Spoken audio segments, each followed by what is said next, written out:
pose flottante facile de nos sols vinyles élastiques. Nos revêtements de sol peuvent être posés directement sur des sous-sols stables et plats, comme le bois naturel, le béton, le vinyle et la céramique. Nous recommandons d'installer une sous-couche ou une feuille de polyéthylène entre le sol ancien et votre nouveau sol vinyle. Cela est absolument nécessaire pour les sous-sols en bois naturel. Si une sous-couche est utilisée, elle doit avoir une résistance à la pression d'au moins 400 kPa par mètre carré. Elle ne doit pas avoir une épaisseur de plus de 1,5 mm et ne doit pas être collante. Pour la pose de nos sols vinyles, il vous faut environ 10% de matériaux de plus que la superficie de votre pièce. Pour une pièce de 15 m², vous devriez donc acheter 9 paquets de 16,5 m² en tout. Pour poser vos nouveaux sols vinyles sans difficulté, quelques outils seulement vous suffisent. Un cutter, une règle, un mètre, un crayon gris, une équerre, un marteau en caoutchouc, une cale de frappe et des cales d'emplacement de 8-10 mm. C'est parti!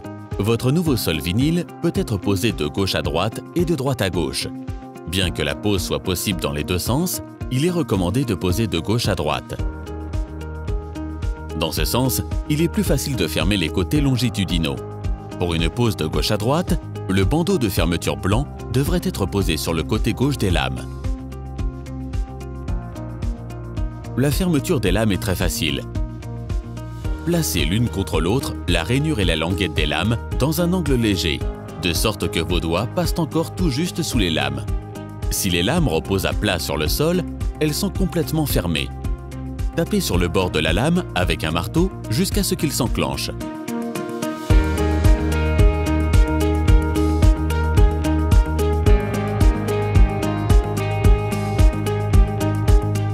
La coupe de la dernière lame d'une rangée est très simple. Enlevez en tournant la lame avec le bandeau de fermeture de l'avant-dernière lame et posez-la sur l'interstice. Faites une marque, entaillez avec un cutter et rompez. Vous obtenez ainsi la bonne pièce d'extrémité de la rangée avec le bandeau de fermeture du bon côté.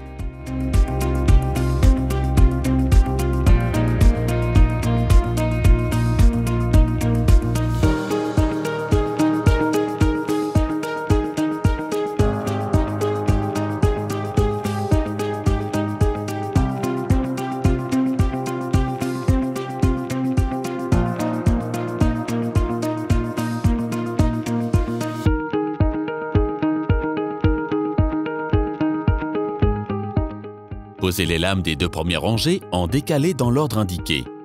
Veillez à toujours décaler d'au moins 20 cm les bords d'une rangée à l'autre. Vous fermez des petits interstices à l'aide de la cale de frappe ou du marteau en caoutchouc. N'oubliez pas de poser les cales d'espacement de tous les côtés entre mur et lame. Des plinthes recouvriront l'interstice plus tard.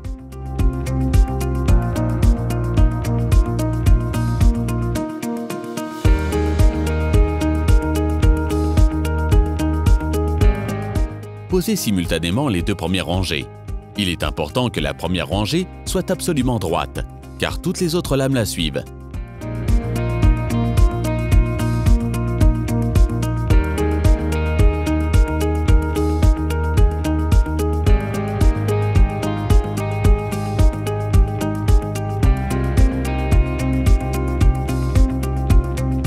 La pose de saillie ne pose pas de problème elle non plus. Mesurez l'objet et marquez les dimensions sur la lame. Veillez à respecter une distance de dilatation de 8-10 mm pour tous les objets. Puis, entaillez la lame en conséquence et rompez-la.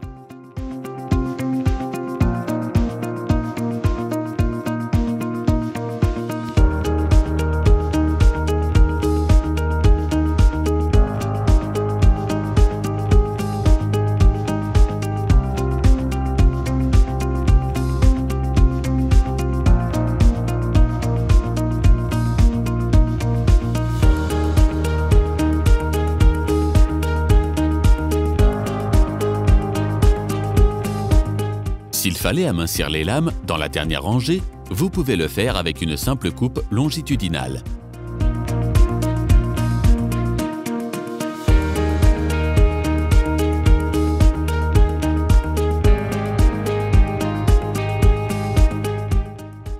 Veillez seulement à découper entièrement le bandeau de fermeture blanc avant d'entailler et de rompre la lame.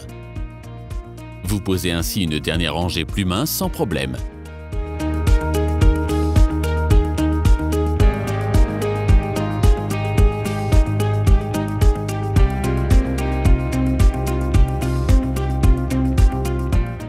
Vous voyez, la pose de nos sols vinyles est très simple.